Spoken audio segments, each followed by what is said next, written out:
¿Ustedes creen que esto es así? ¿Tienen información en ese sentido? Si es así, ¿les parece bien? ¿Les parece mal? Yo lo que creo es que hay que ser muy claro con la gente cuando uno define políticas de subsidios, de aumentos, de qué manera, quién alcanza. Todavía hoy no sabemos, después de casi más de un mes y medio, qué va a pasar con la SUBE. Primero le dijeron a la gente que tenía hasta febrero para sacarla y que si no, no iba a poder evitar el aumento. Después le dieron 15 días más. Después le dieron tiempo hasta marzo. Le hicieron hacer 9 horas colas al rayo del sol, porque yo las he visto en la Plaza de Mayo. Y después de todo eso le dijeron que no servía para los hijos. Esta semana sí sirve para los hijos. Lo mismo ha pasado con los subsidios de la luz y el gas. Primero que en algunas zonas, después que en otras zonas no. Después que con una declaración jurada, que con la declaración jurada uno no sabe si jubilado o no jubilado, si trabaja, si hasta cuánto. Hay que ser claro con la gente. Hay que decirle claramente, si uno va a aumentar un servicio, ¿cuánto lo va a aumentar? ¿Desde qué fecha? ¿A qué hogares? ¿Bajo qué criterios? ¿Y de qué manera? Digo, el costo de los aumentos uno lo tiene que asumir de cara a la gente y decirle claramente por qué. Esto es lo que no viene pasando. Yo creo que el gobierno nacional sigue tratando de sostener un relato que no lo vemos solo con los subsidios, lo vemos con los subsidios, lo vemos con la reserva del Banco Central, lo vemos con las políticas sociales que ahora son para algunos sí, los aumentos y para otros no, y generan caos de tránsito en toda la ciudad. Digo, hay un relato que no se está pudiendo sostener. Y cuando uno no puede sostener lo que dice, lo que tiene que hacer es mirar a la gente a los ojos y decirle la verdad. ¿Cuál es la verdad del gobierno hoy? ¿Cuál es la verdad? Y la verdad del gobierno hoy es que tiene un problema serio de financiamiento, que tiene un problema económico y que hay ciertos subsidios y ciertas concesiones que el gobierno hacía que no puede seguir sosteniendo. Y que lo que se dijo del modelo, que el modelo servía para que haya más gente incluida en el sistema y para que haya mejor trabajo y para que cada vez menos gente quede fuera, no está sucediendo y que después de 8 años de crecimiento tenemos estos problemas. ¿Por eso para evitar el ajuste van por el dinero del Banco Central? Bueno, está claro, lo dijo la misma ministra, lo dijo Marcó del Pon en el Congreso, ¿no? Cuando dijo, si no hacemos este proyecto, si no aprobamos este proyecto, vamos a un ajuste brutal. ¿Qué quiere decir eso? Sino que se necesitan las reservas para evitar ese ajuste y que estamos en un problema económico grave. Entonces, por supuesto que nosotros estamos para ayudar, que creemos que esto no es algo sin salida, que hay un futuro, pero para esto lo primero que hay que hacer es decir la verdad y ver cómo todos juntos ayudamos a mejorarlo. Digo esto porque ustedes en su momento, cuando se anunció la primera vez la quita de subsidios, ustedes se elogiaron. Nosotros dijimos que había que reconocer una realidad de muchos años donde acompañaron, dijeron que había que reconocer una realidad de habido. muchos años donde una tarifa no era la real. Ahora, eso no quiere decir que no haya que revisar qué pasó con esos subsidios, si fueron a inversión o no fueron a inversión. De la misma manera que habrá que revisar con los trenes qué sucedió, habrá que ver hacia atrás qué pasó con esa política de subsidios que se sostuvo durante tantos años. Si fue realmente en beneficio de la gente o no lo fue. Digo, eso también es un control que el Estado va a tener que hacer. Usted sabe, María Eugenia, cuando arrancó este tema del subte, ¿no? En Radio 10 con el Negro Oro tuvimos oportunidad de hablar con el jefe de gobierno. Y me impresionó una frase, porque en un momento fue como un momento de sinceridad. Con esto del subte a mí me quieren jorobar, dijo el jefe de gobierno. ¿Usted también está convencida que el gobierno nacional los quiere jorobar a ustedes? Mire, no es solamente el subte, ¿no? Cuando uno retira intempestivamente la policía de las escuelas y los hospitales y retira la policía del subte y traspasa todo el sistema de transporte de la ciudad sin recursos y de un día para el otro decide que todo el subsidio de luz y de otros servicios que van a la ciudad de Buenos Aires se eliminan. Lo que está haciendo es que la ciudad cada vez absorba más gastos. Cuando la ciudad cada vez absorbe más gastos, tiene menos capacidad de hacer cosas. Entonces, en el país, todo el mundo lo sabe, hay un sistema por el cual los gobernadores dependen de los fondos del gobierno nacional para pagar sueldos. A la ciudad no le pasa. Entonces, como la ciudad no es dependiente del gobierno nacional, lo que se está tratando de hacer es que cada vez tenga menos recursos propios. Yo creo que el camino es este. Espero que el gobierno nacional se dé cuenta que los porteños también son argentinos. ¿Para que Macri pague costos políticos? Probablemente ese sea el objetivo, pero lo que aquí me parece que se está dejando de lado es la gente, que también vive en la ciudad de Buenos Aires, que también es argentina, que tiene tanto derecho como tienen los argentinos de todas las provincias a ser tratados de la misma manera en el marco de vuelta, no de lo que dice Macri, no de lo que dice la presidenta Cristina, en el marco de lo que fija la ley. En 15 días termina A ver, la presidenta de la República en el Parlamento dijo 30 días más la policía en los subtes. En 15 días se termina. Se termina.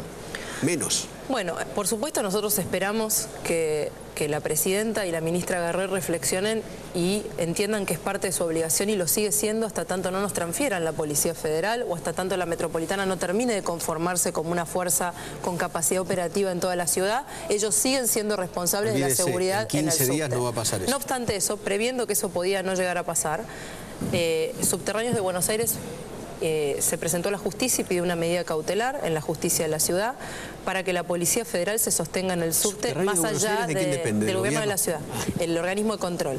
Se presentó en la justicia de la ciudad y pidió a una jueza que le diga al gobierno nacional que más allá del 1 de abril sigue siendo responsabilidad del gobierno nacional la custodia del subte y esperemos obviamente debería haber Policía que la justicia Federal se expide. Debería haber Policía Federal y el gobierno nacional es responsable de que la Policía Federal siga más allá del 1 de abril. O sea que por lo que estamos viendo, no vamos a decir culpa de quién, de las circunstancias, vamos a ser elegantes, la relación entre el gobierno y la ciudad, el gobierno nacional y la ciudad de Buenos Aires pasará en el aumento del año a transitar solo el camino judicial.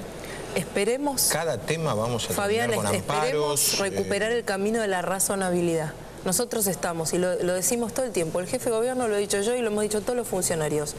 Nos convocan mañana, vamos mañana, a donde sea, a la hora que sea, a tratar de resolver este problema. Nosotros queremos recuperar el diálogo, sabemos que el diálogo es el camino. Aquí no se trata de qué partido somos ni de nuestras diferencias políticas. Necesitamos acordar una agenda de trabajo que tenga que ver con las necesidades de la gente. Pero la relación es horrible. La relación ha sido muy mala, coincido con usted. Horrible. Pero nosotros tenemos la vocación de que funcione, porque aquí no se trata de si nos caemos bien o no.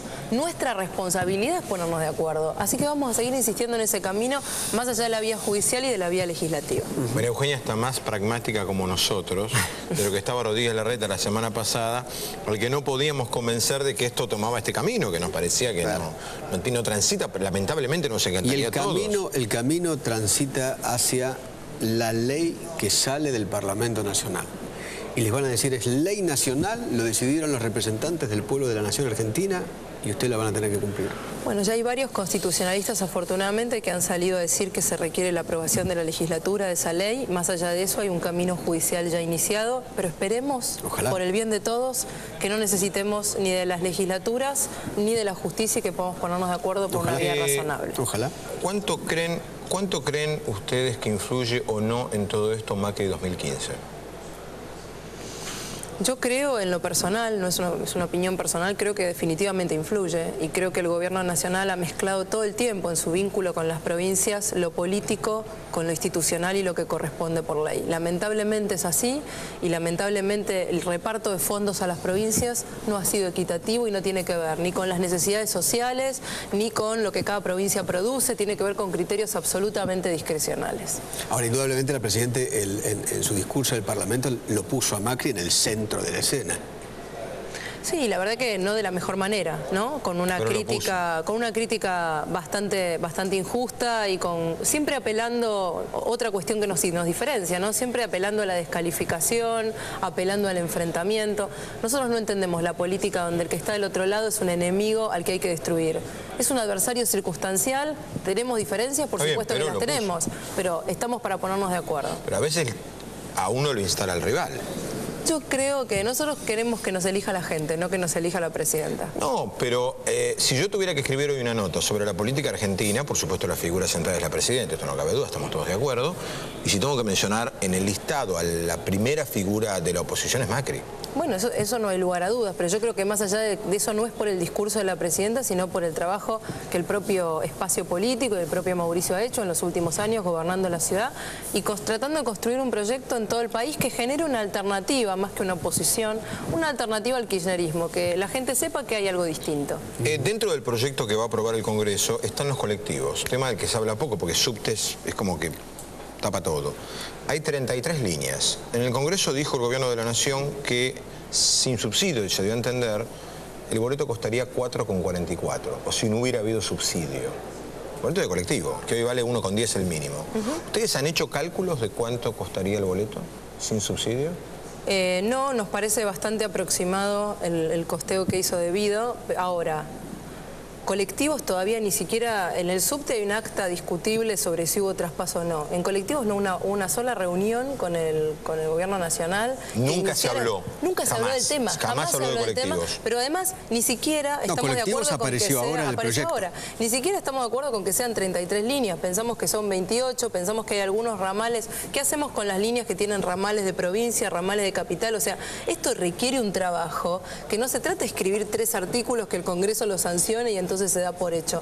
Se requiere un trabajo un poco más fino, de coordinación. Pero además yo pregunto, si la ciudad aumentara el pasaje, ¿qué pasaría en la provincia? ¿La gente se va a tomar el colectivo en Ciudadela para no subirse en Liniers y pagar más caro? Hablamos la semana pasada. Se requiere de coordinación con la provincia de Buenos Aires. Voy a tomar el 64 que va a ser más caro y el 60 más barato por el mismo trayecto. Eso está fuera del sentido común lo que está proponiendo el proyecto.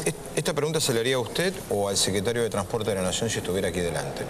Ustedes avanzaron con la primera gran quita del subsidio que fue aumentar el subte a 2,50.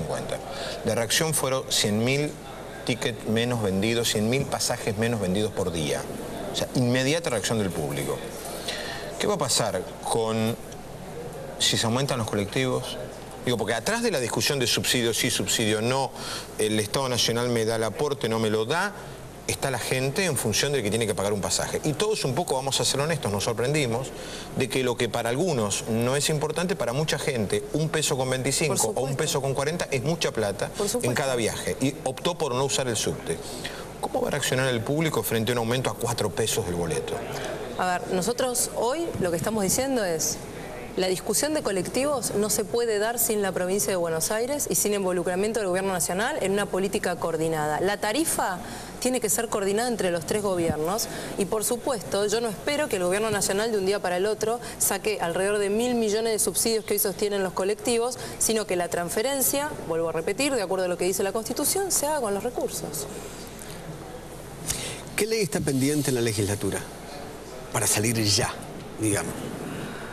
A ver, lo que pasa es que las comisiones empezaron a trabajar hace muy poquito, hace 15 días, pero este año tenemos discusiones interesantes. Hay varios proyectos de leyes de ética presentados que la ciudad todavía se debe, una ley de ética. Nosotros vamos a impulsar fuertemente una ley de calidad educativa que crea una agencia de calidad. Nosotros estamos yendo hacia la evaluación en el Ministerio de Educación, no solo la evaluación de los alumnos que estamos evaluando todos los años, sino también de los docentes y de nuestras propias políticas, porque creemos que la única manera de mejorar la educación es evaluar. Estamos pidiendo acceder a la prueba internacional de PISA, de la cual Argentina se separó hace algunos años por decisión del gobierno nacional. Para nosotros hay que medirnos y si nos da mal es la manera de estimularnos para poder mejorar, así que vamos a presentar una ley de calidad educativa. Seguramente va a estar el tema del aborto no punible a partir de la resolución de la Corte. Este es el año del aborto, me parece a mí, ¿no? En los parlamentos. Seguramente va a estar no solamente en esta legislatura, sino en varias provincias, porque lo que dejó la Corte es la necesidad del protocolo que fija en cada hospital cómo debe actuarse en estos casos. ¿Cómo se maneja la ciudad? Porque no hay nada para la ciudad. Hoy la ciudad tiene un protocolo. Tiene un protocolo, lo que pasa es que no tiene un protocolo para el caso que comprende y sobre el que falló la Corte. El de la violación. No lo tiene. No hay protocolo. No lo tiene. No lo tiene. Si una chiquita violada hoy de 15, 16 años... Hoy la ciudad no lo tiene. Necesita que la legislatura lo discuta. Justamente la semana pasada, después del fallo de la Corte, hubo varios proyectos de distintas fuerzas presentadas, con lo cual entiendo que va a ser tema de discusión en los próximos meses. ¿Cuál es la posición, ¿cuál es la posición del PRO con respecto al aborto? No hay una posición del PRO. Entendemos que es un tema de conciencia, con lo cual hay posiciones a título individual, pero no como bloque. ¿Le puedo preguntar la suya? Sí, yo estoy en contra del aborto y en el caso... ¿En cualquier circunstancia? En cualquier circunstancia. Aún salvo la que define hoy la del Código Penal de hoy, ¿no? Riesgo de vida de la madre o violación de mujer incapaz, digamos, que como está previsto hoy en el Código Penal habla de riesgo de vida de la madre y... hasta el fallo de la Corte, la famosa discusión del inciso 2 del artículo 86, violación de una mujer insana. ¿Usted no está de acuerdo entonces con el fallo de la Corte? Yo no estoy de acuerdo con el aborto, estoy a favor de la vida. Como dirigente entiendo que las mujeres que atraviesan esa situación, atraviesan una situación muy difícil y requieren acompañamiento del Estado. Lo entiendo y estoy dispuesta siempre a impulsar políticas del Estado, pero no voy a retroceder en mi convicción de estar en contra del aborto. Si la legislatura aprobase un proyecto en el mismo sentido de la Corte, es decir, permitir que los hospitales avancen en abortos en casos de embarazos productos de violación, ¿qué actitud tomará Macri? ¿La promulga, la veta? ¿Han hablado del tema? No, la verdad que los antecedentes son que en general cuando sucedió una discusión similar en la justicia de la ciudad con el matrimonio igualitario, la actitud del Ejecutivo no fue una actitud en contra de lo que dijo la justicia. Seguramente, digamos, algo que sea que lo que resulte de la legislatura tenga errores graves o sea disparatado, el Ejecutivo en principio no ha discutido ese tema, no lo ha discutido.